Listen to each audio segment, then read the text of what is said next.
Hello my dear students, आप सभी का स्वागत है आज की क्लास में।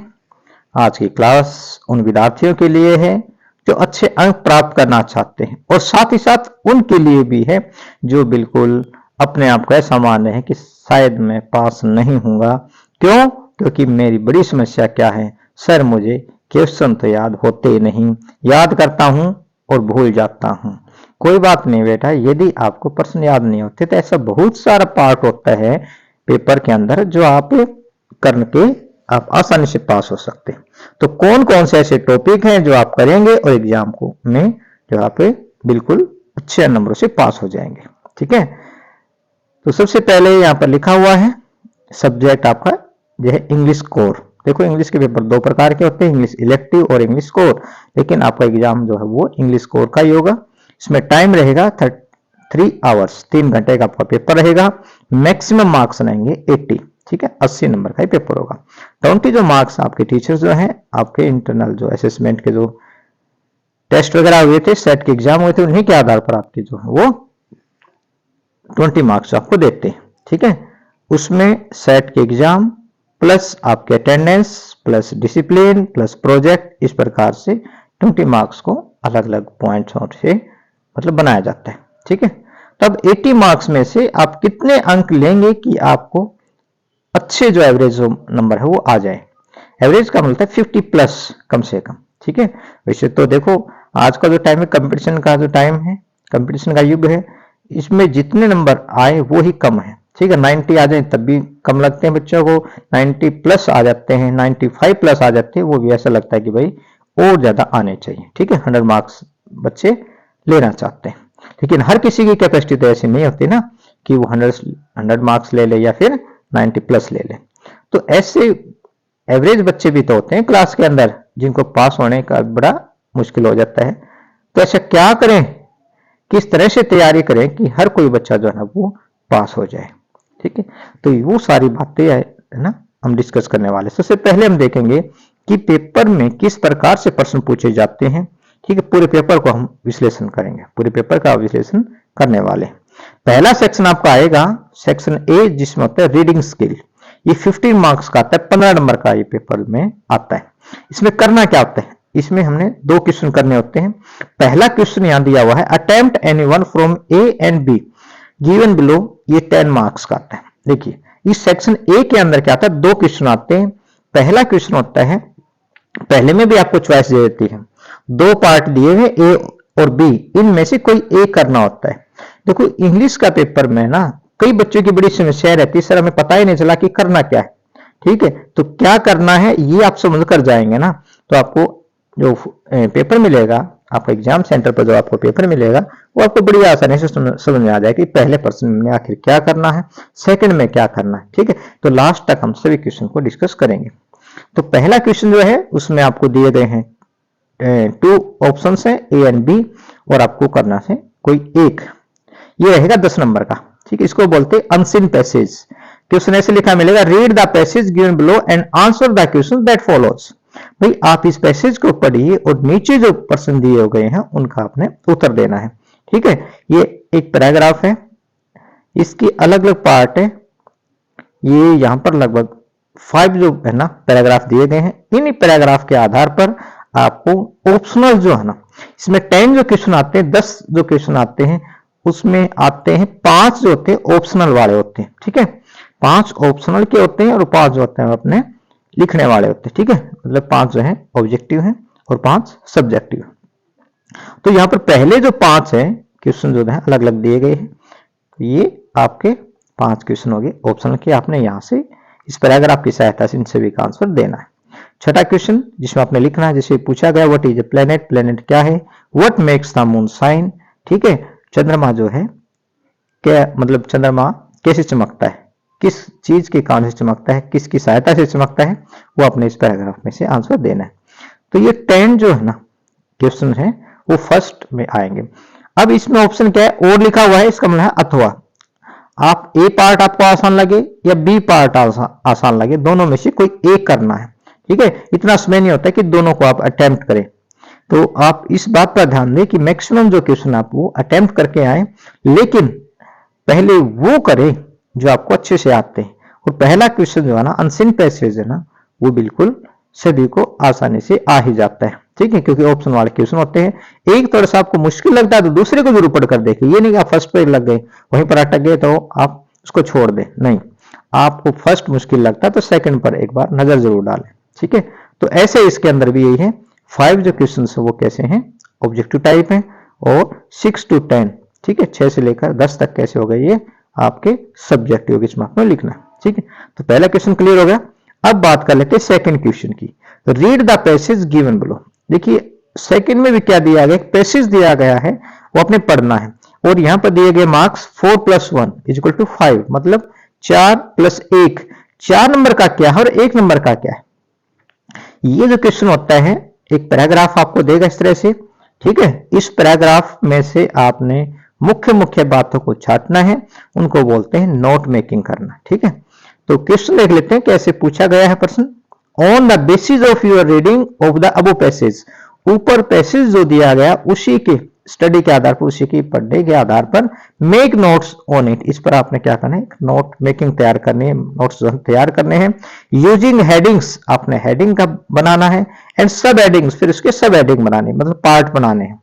यूज रिकॉग्नाइजेबल एब्रीविएशंस, कहते हैं कि भाई जो मुख्य एब्रीविएशन होते हैं ना, ये नहीं कि हर किसी को आपने शॉर्ट बना दी उसको डॉट लगा दे, नहीं, जो प्रसिद्ध, जैसे डॉक्टर DR लिख कर बिंदी लगा लेते हैं, ठीक है, संडे को SUN बिंदी लगा देते हैं, मिस्टर के MR बिंदी लगा देते हैं, है ना, इस प्रकार से। तो रिकॉग्नाइजेबल कौन से होते हैं, जिसको पहचाना जा सके, मतलब ये नहीं कि हर किसी वर्ड को आप शॉर्ट बना देंगे, नहीं। एब्रीविएशन का मीनिंग होता है संक्षिप्त रूप, वेयर नेसेसरी, जहां कहीं आवश्यक होता आपने संक्षिप्त जो है ना शब्दों का आपने रूप भी लिखना है। दूसरा प्रश्न रहेगा supply a suitable title to it, इस पर आपने एक सुटेबल टाइटल भी लिखना है।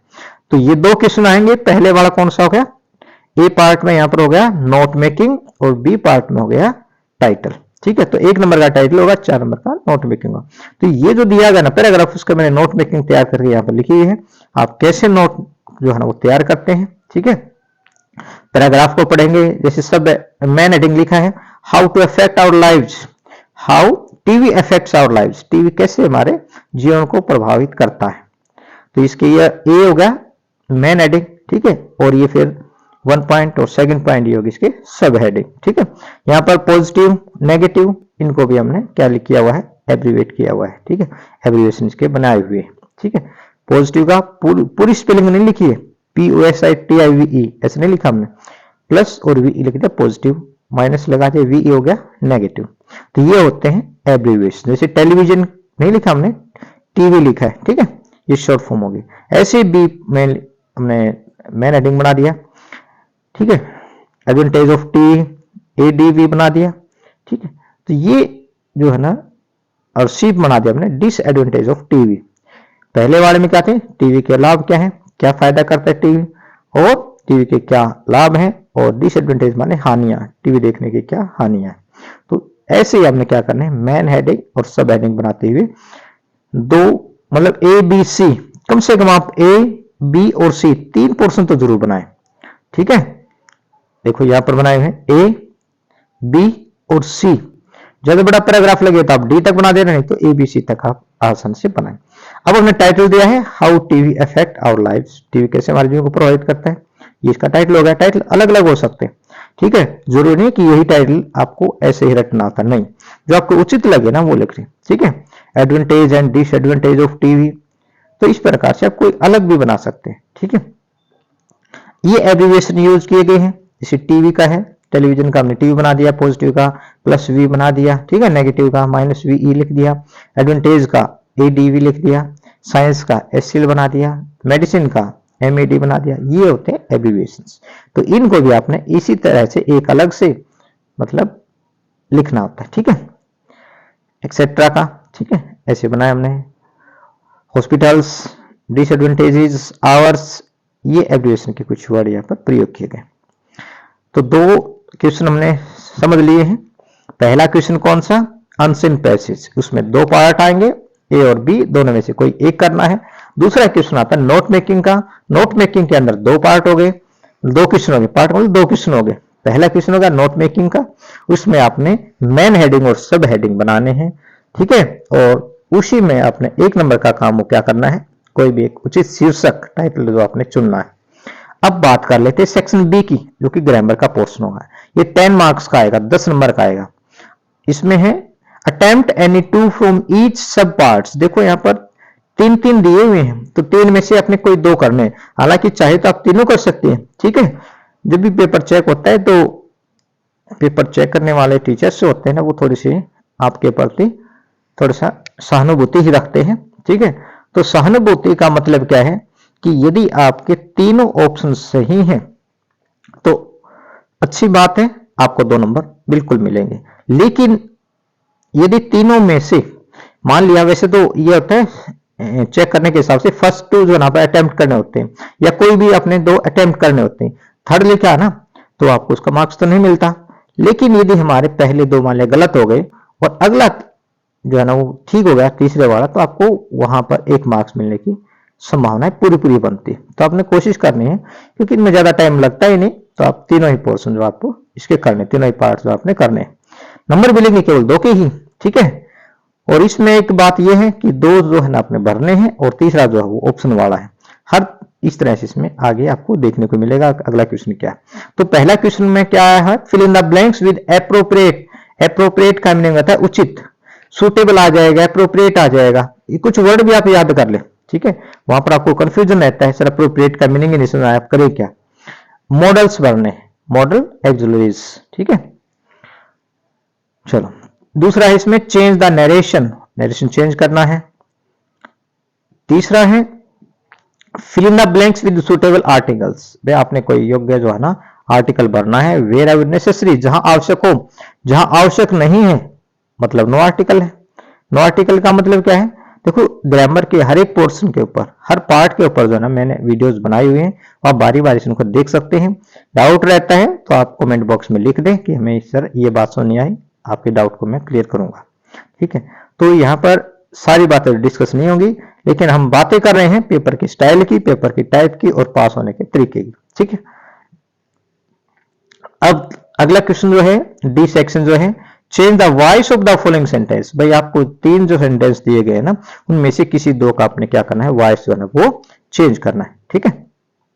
चलो ई पोर्शन हो गया, correct form of the verb, मतलब टेंस का हो गया ये, कि कौन सी फॉर्म भर जानी है, इसमें कौन सी फॉर्म भरनी है, फर्स्ट है, सेकंड है, थर्ड है, या भाई subject verb agreement. Subject verb agreement 12th class के लिए बड़े महत्वपूर्ण है, ठीक है। इसकी वीडियोस आपने देखनी है ताकि आपका बिल्कुल जो डाउट है ना वर्ब से संबंधित वो क्लियर हो सके। चलो अब बात कर लेते हैं सेक्शन सी की। इसको बोलते हैं क्रिएटिव राइटिंग स्किल्स। ये 15 मार्क्स का आता है सी पार्ट, ठीक है। सी पार्ट आता है 15 नंबर का। कौन कौन से पर्सन हमने इसमें से करने, ग्रामर का पोर्शन हमने देखा, ग्रामर के पोर्शन में कितने नंबर का आता है, 10 नंबर का आता है। 3 जो है ना प्रत्येक टॉपिक पर पर्सन आएंगे, उनमें से आपने कोई 2 करने हैं, ठीक है। 2 की आपको मार्क्स मिलेंगे।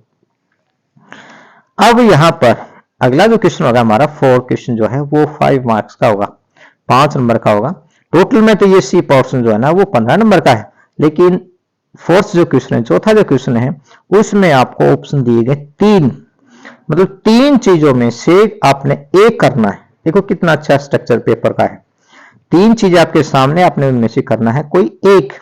तो पहला कौन सा है, राइट ए नोटिस। देखो यहां पर आपने देखना कि पेपर में बच्चों को काफी सारी बातें यहां उलझा देती हैं कि भाई लिखना क्या है।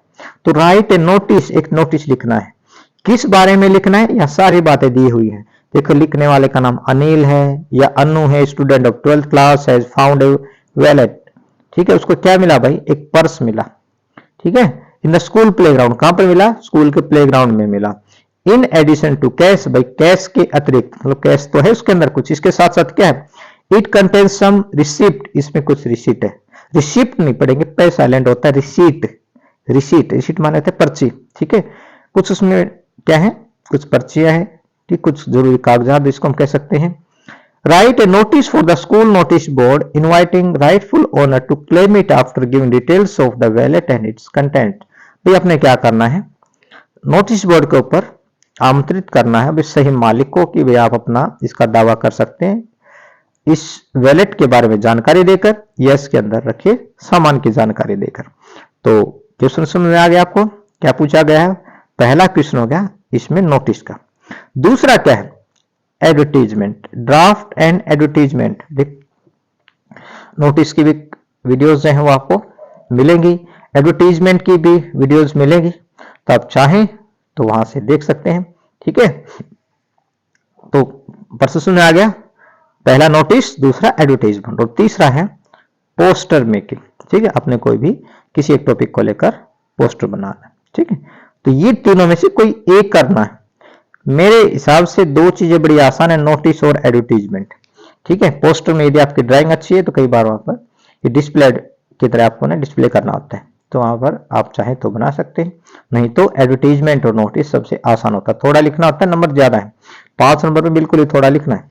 अब अगला क्वेश्चन है क्वेश्चन नंबर 5, ये भी 5 मार्क्स का ही रहेगा। ठीक है, इसमें क्या आता है, एक आता है लेटर और एक आता है एप्लीकेशन। ठीक है, अब लेटर में क्या पूछा गया यहां पर, ये लेटर है भाई, in sanitary condition, the insanitary condition of your street, आपकी गली की दशा जो है ना बहुत ही खराब है, उसके बारे में आपने पत्र लिखना है। किसके बारे में लिखना है, देखो बच्चों को पता नहीं चलता कि किसके बारे में लिखे, जैसे to the principal, to the headmaster, ऐसे तो आप जानते हैं ना कि टू के बाद जो होता है, ठीक है, उसी के तो नाम पत्र लिखना होता है। यहां पर किसके नाम, write letter to the sanitary inspector, तो आपने किसके नाम लिखना है, the sanitary inspector of municipal committee.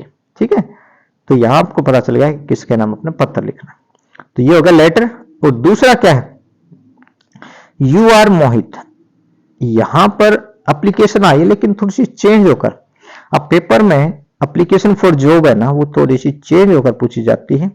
किस तरह से प्रश्न बनता है एक बार देखो जरा, यू आर मोहित या प्रिया, कोई भी एक नाम आप देखेंगे। यू सा द गिवन एडवर्टाइजमेंट, आपने नीचे जो है ना ये विज्ञापन जो है ना अपने अखबार में देखा, न्यूज पेपर समाचार पत्र में आपने ये विज्ञापन देखा, and want to apply for the position advertise, मतलब जो भी यहां पर पोस्ट है उसके लिए आपको अप्लाई करना है। ठीक है,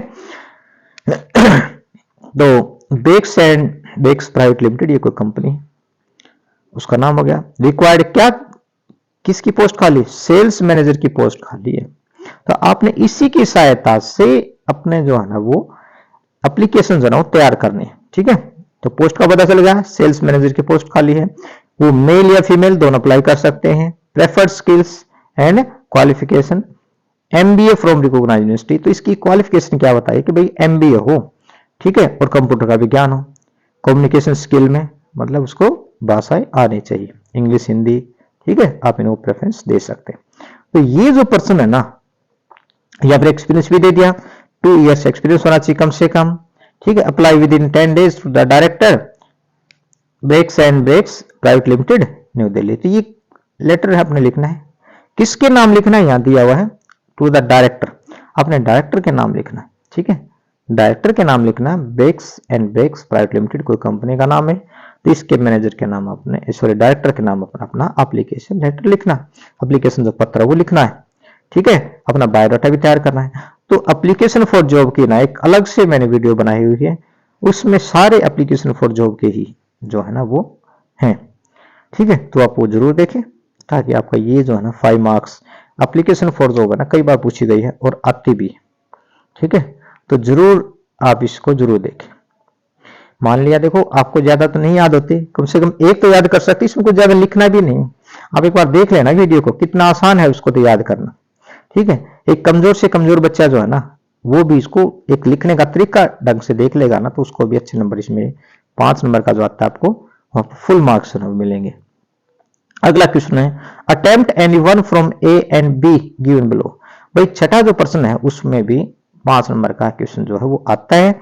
आखिर हमें करना क्या है इसमें, देखिए, यू आर मधु या Madhuri, recently your school organised an inter school poster making contest write a report on the contest to be published in your school magazine। कहता है भाई आपके स्कूल में ना हाल ही में, रिसेंटली का मीनिंग होता है हाल ही में, ये पेपर में जो यहाँ जो मैंने शामिल किए हैं वो इंपॉर्टेंट भी हैं, एग्जामिनेशन पॉइंट ऑफ व्यू से भी बड़े इंपॉर्टेंट है, इनमें से भी जरूर आपको टॉपिक जो है ना वो पेपर में देखने को मिलेंगे। ठीक है, तो इनको हल्के मत लेना। यहाँ पर जो लिखे हुए हैं ना वो इंपॉर्टेंट है, वेरी वेरी इंपॉर्टेंट है, आपको ये तो जरूर करने ही करने हैं, ठीक है। और साथ ही साथ आपको पता भी चल गया होगा कि कौन सा प्रश्न कितने नंबर का आता है और हमने कैसे उसको अटेम्प्ट करना है। रिसेंटली योर स्कूल ऑर्गेनाइज्ड, आपके स्कूल ने हाल ही में क्या किया भाई, एक inter school poster making contest है ना वो मनाया है। तो इसके बारे में आपने एक रिपोर्ट तैयार करनी है, वो भी 120 वर्ड्स, मतलब 120 से 150 शब्दों में आपने एक रिपोर्ट जो है वो लिखनी, ठीक है। अब इसके अंदर भी अथवा है और है, दोनों में से आपको जो आता हो वो करेंगे। रिपोर्ट के अथवा में क्या आ गया, आपको लिखना है कोई भी एक आर्टिकल लिखना है, ठीक है। आर्टिकल मतलब कोई भी एक टॉपिक आपने लिखना है, किसके बारे में लिखना है, माई गोल एंड माई प्लान्स, भी मेरे जीवन का गोल माने उद्देश्य, मेरा उद्देश्य क्या है, मेरी योजना क्या है जीवन में, ठीक है। इस प्रकार से आपको एक पैसेज जो है वो लिखना है, ठीक है, एक टॉपिक लिखना है। तो छठा प्रश्न सुन आ गया, दोनों में से कोई एक करना है, रिपोर्ट करो या एक पैराग्राफ लिखो। अगला सेक्शन है डी सेक्शन लिटरेचर का, ये टोटल 40 मार्क्स का आता है, 40 नंबर का आता है। इसमें क्या क्या चीजें हैं, सातवां जो क्वेश्चन है ना उसमें शामिल है read the following extract and answer the questions that follow. भाई इस आपने एक्सट्रैक्ट को पढ़ना है, ये आपकी पोएम के स्टंजे हैं, पोएम के स्टंजे हैं, आपने उनको पढ़ना है। Attempt any one of the two extract A and B, यहाँ पर ए और बी दो पोर्शन है, दो सेक्शन है, इन दोनों में से आपने कोई एक पढ़ना, मतलब ये एक पोएम से दिया गया है, ठीक है। ऑन जेनिफर स्टाइगर्स उसमें से लिया गया है, तो ऑन जेनिफर वाला ये पोएम्स का है। तो अब इसमें से प्रश्न कैसे बनते हैं 5 क्वेश्चन आते हैं, वो भी कैसे, ऑप्शनल वाले। इसमें आपने एक चीज का ध्यान रखना है कि भाई कम से कम जो है ना आप name of the poem, name of the poet, her poem का वो अलग से लिख कर याद कर लें, ठीक है। हो सकता है कि ऑप्शन में भी आ जाए, लेकिन ऑप्शन में नहीं आएंगे तब भी आपको एक नंबर जो है ना जरूर यहाँ पर आपको हेल्प मिलेगी, ठीक है। तो ये आपका एक स्टंजा आ गया, इसमें से आपने 5 जो क्वेश्चन है वो करने हैं, ठीक है।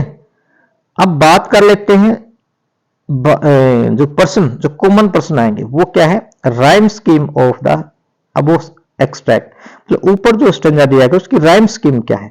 तो राइम स्कीम का मतलब होता है वे किसी भी पैराग्राफ को आप पढ़ते हैं तो उसके आखिरी जो शब्द है ना उसकी साउंड यदि दूसरे वाले से मिलती है तो आप यहां भी ए लिख देंगे, पहले वाले के आपने ए लिखा, दूसरे वाले के मान साउंड मिलती है तो आप वहां पर ए लिख देंगे, नहीं मिलता तो वहां पर बी लिख देंगे। ऐसे ही तीसरा अपने पढ़ेंगे लास्ट वर्ड के, लास्ट वर्ड की बात करें, लास्ट वर्ड यदि पहले से मिलता है तो वहां पर ए लिख देंगे, यदि पहले से दूसरे से मिलता है तो वहां पर बी लिख देंगे। कहने का मतलब है कि साउंड आपने देखनी, ठीक है, तो साउंड आपने चेक करनी। ये प्रश्न जरूर पूछा जाता है राइम स्कीम क्या होता है। इसके साथ साथ एक और इंपॉर्टेंट प्रश्न है, फिगर ऑफ स्पीच बोलते हैं इसको, कि भाई कोई लाइन दे देगा, कोई फ्रेज वगैरह दे देगा, शब्दों का समूह दे देगा, उसमें आपने बताना है कि इस पोएम के इन लाइनों में कौन सी फिगर ऑफ स्पीच प्रयोग किया गया, मतलब कौन सा अलंकार जो है ना वो प्रयोग किया गया। फिगर ऑफ स्पीच की जो है ना 2 वीडियोज हैं वो आपको देखनी है, तो आपको उसमें ना अधिकतर जो पोएम है वो आपकी कवर हो जाती है, ठीक है। तो ये जो 2 प्रश्न हैं वो हर पोएम के अंदर ये आपसे पूछे जा सकते हैं। पहला कौन सा, राइम स्कीम का, दूसरा कौन सा, फिगर ऑफ स्पीच का, और तीसरा कौन सा भाई name of the poem and name of the poet. इसका मतलब 3 जो नंबर है ना, 5 में से 3 नंबर तो बड़ी आसानी से आप देख सकते हैं थोड़ी सी प्रैक्टिस से, ठीक है। अब ये बी ऑप्शन आ गया, बी में तो क्या हो गया कि भाई एक और स्टंजा दे दिया, ठीक है। ये माई मदर एट 66 में से लिया गया है, driving from my parents home to coaching last Friday morning, ठीक है, ये उसका है ना। तो इसमें भी वैसे ही ऑप्शन वाले हो गए आपके 5 क्वेश्चंस, ठीक है, बात हो गई। अब आता है आपका 8वें नंबर का क्वेश्चन। 8वें नंबर का जो क्वेश्चन आता है वो आपके फ्लेमिंगो बुक से लिया गया होता है। फ्लेमिंगो बुक उस विस्टास में से नहीं आता, ये पोएम भी फ्लेमिंगो बुक से ही है और ये पैसेज जो है ना वो भी फ्लेमिंगो बुक से ही है। विस्टास में से केवल शॉर्ट आंसर टाइप क्वेश्चन आते हैं और लॉन्ग आंसर टाइप क्वेश्चन आते हैं, वो हम आगे डिस्कस करेंगे, आगे हम इस बारे में बताएंगे किस तरह से प्रश्न उसमें से बनते हैं।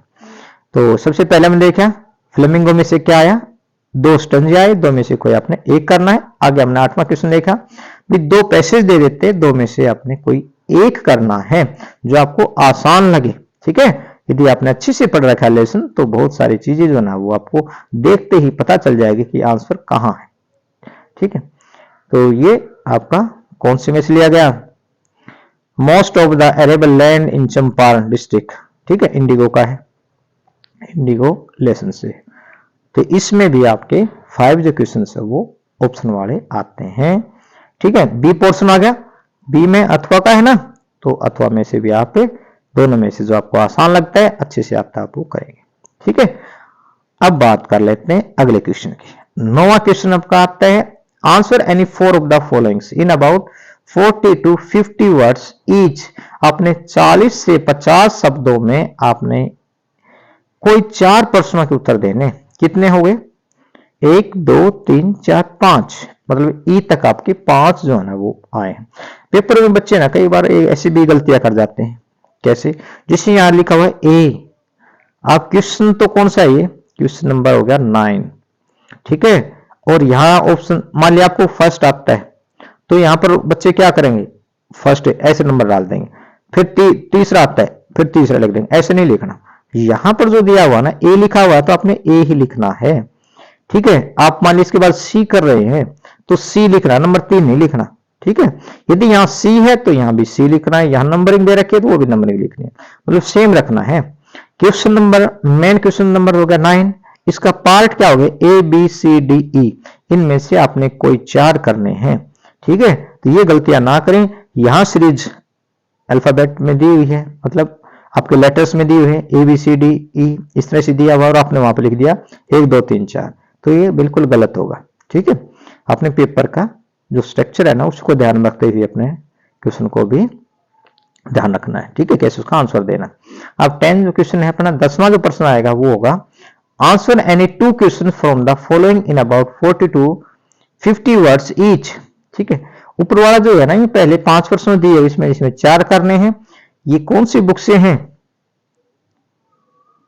What was the miss adventure at the YMCA पुल, ठीक है, डीप वाटर का है, फ्लेमिंग बुक से है, आपको पता होना चाहिए भाई। तो 9वां क्वेश्चन जो है, मतलब आपके 3 जो लगातार प्रश्न है ना वो फ्लेमिंग बुक से ही आए, ठीक है। पहला कौन सा? पोएम का स्टंजा, ठीक है। एक बार नजर फिर आपके बता देते हैं फ्लेमिंगो बुक कितने इंपॉर्टेंट है, तो वो तो आपने जरूर करनी। देखिए ये रहा आपका क्वेश्चन, क्वेश्चन नंबर 7। इसमें आपने 2 पोएम जो है ना वो दी होती, 2 में से आपने करनी कोई एक है। अब क्वेश्चन नंबर 7 जो है ना वो फ्लेमिंगो बुक से ही है, स्टंजे के रूप में आता है। क्वेश्चन नंबर 8 है, ये भी फ्लेमिंगो बुक से ही है, ये पैसेज है, ठीक है, लेसन के पैसेज है। और क्वेश्चन नंबर जो 9 है ना वो भी फ्लेमिंगो बुक से ही है, लेकिन उसमें शॉर्ट आंसर टाइप क्वेश्चन पूछे गए हैं, ठीक है। 5 देंगे, 5 में से कोई कितने करने हैं? 4 करने हैं। 8 नंबर का ये हो गया, ठीक है। अब 10वां क्वेश्चन जो है ये पोएम का है, ये तो फ्लेमिंगो बुक से ही हो गया। तो 7 से लेकर 10 तक, ठीक है, 7 हो गया, 8 9 और 10, मतलब 4 जो प्रश्न है ना 7 से लेकर 10 तक आपको फ्लेमिंगो बुक से ही देखने को मिलेंगे। तो 10वां प्रश्न जो है ना वो आपने इसमें सबसे इंपॉर्टेंट जो बात है ना वो सेंट्रल आइडिया जो है ना वो जरूर याद करना है, ठीक है। सेंट्रल आइडिया या थीम की मैंने एक अलग से वीडियो बनाई हुई है सभी पोएम्स की, उनमें से आप आधे भी कर लेते हैं ना, आधे भी कर लेते हैं, कोई ना कोई जरूर आपको पेपर में जरूर मिलेगा। तो ये आपने थीम या सेंट्रल आइडिया हर पोएम का करना है, ठीक है। चलो अब 11वां प्रश्न कर लेते हैं। किस तरह? Answer any 3 questions of the following in about 40 to 50 words, और ईच जो कितने मिलेगा? 3 मल्टीप्लाई 2 इज इक्वल टू 6, ठीक है। कोई 3 करने हैं, इसका मतलब 2 नंबर के प्रश्न किस में से आते हैं? विस्टास बुक से है ये। तो 11वां प्रश्न जो है ना कहां से आएगा? विस्टास बुक से आएगा, जिसमें से आपने कितने प्रश्न करने हैं? एनी 3, कोई भी 3 जो है ना वो प्रश्न आपने करने, ठीक है, 4 में से 3 करने। क्वेश्चन नंबर जो 12 है वो भी देखो कौन सी बुक से है। Answer any 1 question of the following in about 120 या 150 words, 5 marks. What is a miss adventure that William Douglas speaks about, ठीक है। What hospitality did the peddler receive from the old crofter, ठीक है। Did he expect that hospitality, ये long question आएगा। इसमें आपने कोई एक करना है, ठीक है। ये भी डीप वाटर से लिया गया है, ठीक है।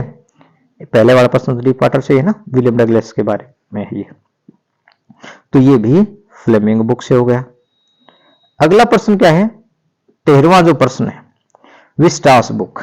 विस्टास से 13वां क्वेश्चन आएगा। ये भी आपने लॉन्ग क्वेश्चन करना, 5 मार्क्स का आएगा, ठीक है। टाइगर किंग से लिया गया है। तो how did the hunter tiger take revenge upon the tiger king. Tiger king से बदला कैसे लिया उसने, सोमे चीते ने, ठीक है। और अगला प्रश्न डॉक्टर सदाव के बारे में। तो विस्टास बुक से है ना 2 ही क्वेश्चन आते हैं, ठीक है। एक तो लॉन्ग क्वेश्चन आ गया, 2 में से कोई एक करना है। करना कोई एक ही है, ए और बी लिखा हुआ है, लेकिन इनमें से कोई अटेम्प्ट एनी वन, कोई एक करना है, ठीक है। और शॉर्ट आंसर टाइप क्वेश्चन आते हैं। ये आ गया आपका 11वां प्रश्न, ठीक है। विस्टास से लिया गया, 11वां विस्टास से और 13वां विस्टास से। 2 ही प्रश्न जो है वो विस्टास बुक से लिए गए हैं। बाकी जो प्रश्न जो है वो हो गए आपके फ्लेमिंगो बुक से। तो फ्लेमिंगो बुक जो है ना वो बड़ी ही इंपॉर्टेंट है, ठीक है। अब बात कर लेते उन स्टूडेंट्स की जिनको ये प्रश्न याद नहीं होते। अब वो कैसे पास होंगे, वो कौन सा पेपर का हिस्सा करें ताकि उनको पास होने से कोई भी ना रोक सके, ठीक है। हालांकि देखो जो होशियार विद्यार्थी हैं वो तो हर पोर्शन को करेंगे, ठीक है। ये वाले भी करेंगे जो एक नॉर्मल बच्चा कर लेता है, ठीक है। क्योंकि पास 100 मार्क्स तो ना सभी को मिलाकर होंगे ना। अब बात उन बच्चों की है जिनको प्रश्न नहीं याद होते, तो फिर उनका क्या होगा, उनका क्या होगा, वही होगा जो वो चाहेंगे, ठीक है। वैसे तो कहते हैं वही होता है जो मंजूर खुदा होता है, लेकिन भगवान भी उनकी सहायता करते हैं जो अपनी सहायता खुद करते हैं, ठीक। तो आपने अपनी सहायता कैसे करनी है, प्रश्न याद नहीं होते, कमजोरी है आपकी, लेकिन एक दिन में तो ये कमजोरी दूर होगी नहीं, ठीक है। थोड़ा जो समय बचा हुआ उसमें ऐसा क्या करें कि पास हो जाए, या मिनिमम जो है आपको 40 to 50 मार्क्स आ जाए। मान लीजिए 40 से 50 नंबर आपको इस एग्जाम में मिल गए और मिनिमम 15 या 17, ठीक है, 15 से 17 नंबर आपको इंटरनल असेसमेंट के जो है ना वो मिल जाए, तो फिर आपका बेड़ा पार हो जाएगा, ठीक है। लेकिन ऐसे कहने मात्र से बेड़ा पार नहीं होगा, करना पड़ेगा, आपको प्रैक्टिस करनी पड़ेगी। कौन से, एक तो पहले नंबर का क्वेश्चन, ठीक है। कौन कौन सा करना है, पहले नंबर वाला क्वेश्चन जो है ना अनसीन पैसेज, पिछले जो है ना बोर्ड की साइड के ऊपर पिछले पेपर्स जो है ना वो डाले हुए हैं, वो आपने कर लेने, ठीक है। लास्ट ईयर के पेपर जो है ना उनमें जो भी अनसीन पैसेज जो है ना पूछे गए आपको वो करने हैं ताकि आपकी प्रैक्टिस हो सके। तो एक तो आपने ये करना है अनसीन पैसेज, ठीक है। हर दिन कसम उठाएं कि मैं कम से कम 2 या 3 जो अनसीन पैसेज वो करूंगा, ठीक है। तो पहला अनसीन पैसेज का हो गया। दूसरा जो प्रश्न है वो है नोट मेकिंग का। वो नोट मेकिंग बेहद आसान है, बेहद आसान है नोट मेकिंग, वो आप बिल्कुल आसानी से कर सकते। उसमें करना है क्या होता है, मेन जो पॉइंट है ना उसको आप छाटिए और उसी के साथ में सब हेडिंग बनाते हुए ना कुछ पॉइंटों को लिखिए जैसा आपको आता है। स्ट्रक्चर आप ठीक ढंग से लिख देंगे ना आपको 5 मार्क्स होना है। मतलब एक तो आपका टाइटल का हो गया और 4 ऐसे हो गए नोट मेकिंग के हो गए, तो उस 4 में से आपको ना कम से कम 3 जो मार्क्स है ना वो जरूर मिलेंगे। तो नोट मेकिंग करनी है आपने, पहला करना आपने अनसीन पैसेज की प्रैक्टिस, फिर नोट मेकिंग की। तो ये 2 जो है ना इसमें कुछ याद करने का होता ही नहीं, ठीक है। ऐसे ये नोट मेकिंग आपने सीखनी है, ठीक है। चलो अब अगला पोर्शन क्या करें। देखो ग्रामर जो है ना बहुत सारे ग्रामर के पोर्शन बिल्कुल ही आसान है, ठीक है। जैसे आर्टिकल हैं, मॉडल्स हैं, इसमें ऑप्शन आपको देख कर अंदाजा लग जाएगा, ठीक है। वैसे तो मैंने हर ग्रामर के टॉपिक के ऊपर बिल्कुल ट्रिक वाली जो है ना वीडियोस बना रखी हैं, अपने थोड़ा सा याद करके ना वहां से भी आप प्रैक्टिस कर सकते हैं, ठीक है। लेकिन करना पड़ेगा आपको। 10 नंबर की आपको ग्रामर आ गए, तो 10 नंबर का हो गया आपका अनसीन पैसेज, 5 नंबर क्या हो गया, क्या नोट मेकिंग, और 10 नंबर की ग्रामर। तो कितने हो गए 25, ठीक है।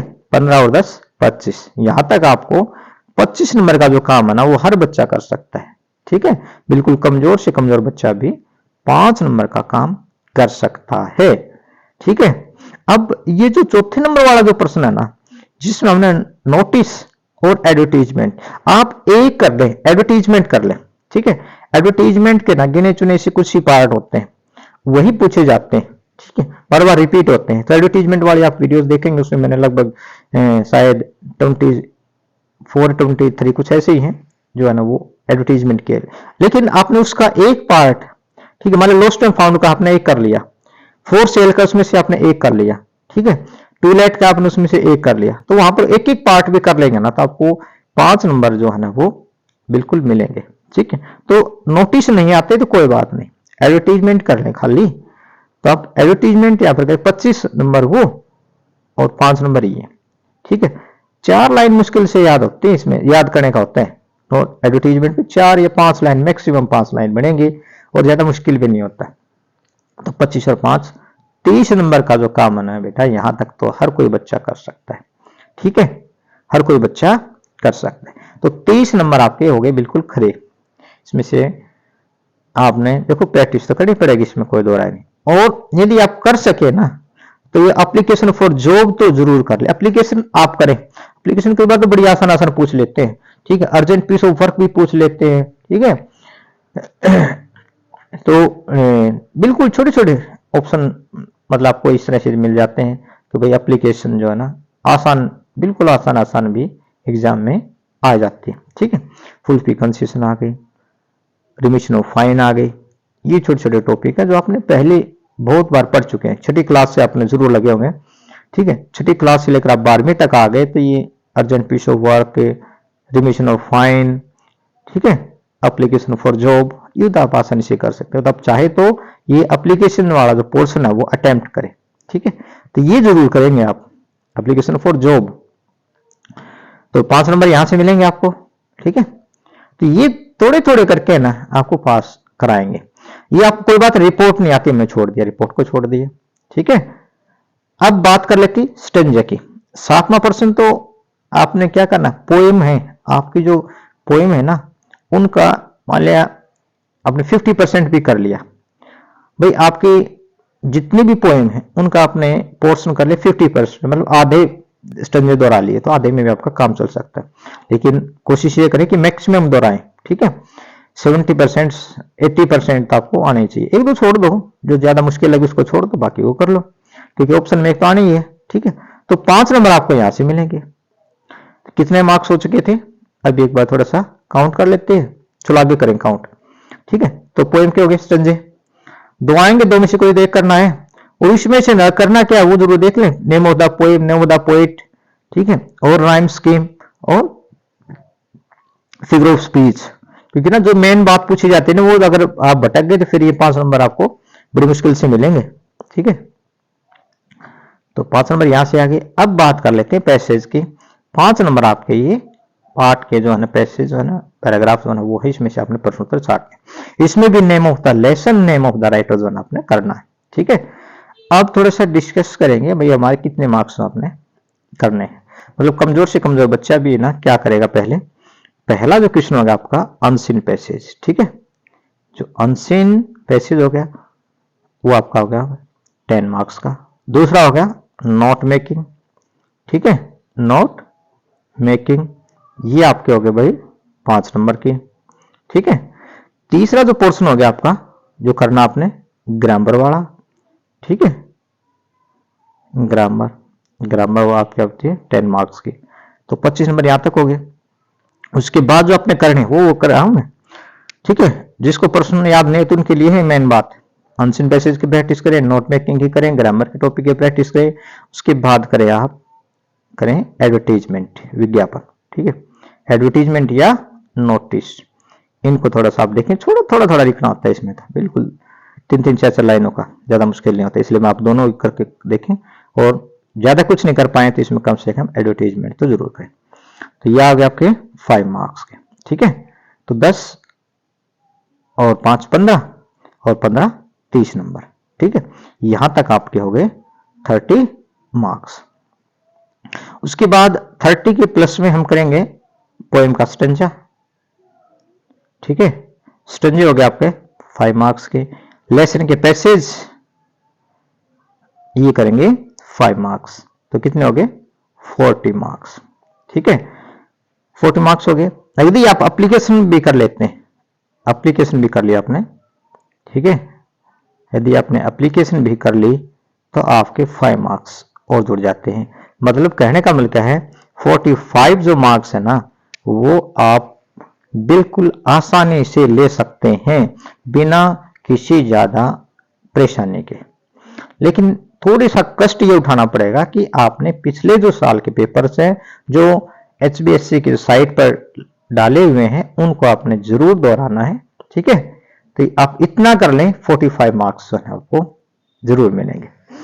तो थोड़ा सा आपका कॉन्फिडेंस वाला लेवल बढ़ा होगा, ऐसा मैं मानता हूं, ठीक है। जो होनहार विद्यार्थी उनको तो किसी चीज का डर होता नहीं, लेकिन जो कमजोर जो बच्चे होते हैं उनको तो बेचारों को परेशानी ही परेशानी रहती। और आप चाहें तो यहां पर जैसे मैंने आपको बताया था ना, सेंट्रल आइडिया या थीम, ये भी आप करेंगे तो आपको 2 या 3 नंबर का यहां से भी आपको बेनिफिट होने वाला है, ठीक है। तो 45 + 2 47 मार्क्स। तो 47 मार्क्स जो ना वो आपको बिल्कुल 100% जो ना वो मिलेंगे, ठीक है। तो आपने थोड़ा सा कष्ट उठाए, थोड़ा सा अपने देखो, जीवन आपका है, आपका उसको सुधारना है। ये 47 तो केवल मार्जिन के लिए है, ठीक है, मार्जिन के मार्क्स हैं। हालांकि इतने परसेंट में इतने ज़्यादा फायदा नहीं होता है।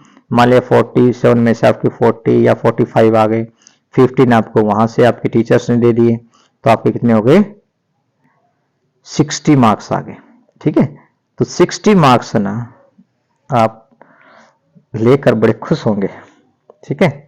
तो मुझे उम्मीद है कि इस वीडियो को देखकर आपके मन में थोड़ा सा एक जोश, एक उत्साह, एक पॉजिटिव जो सोच है वो जरूर आई होगी। तो मैं उम्मीद करता हूं कि आप अच्छे नंबरों से पास होंगे, और जो विद्यार्थी एग्जाम से डरते हैं वो भी बड़े उत्साह के साथ अपने इन्हीं पोर्शन को तैयार करके कम से कम 50 to 60 मार्क्स देना वो आपको बिल्कुल आएंगे, ठीक है।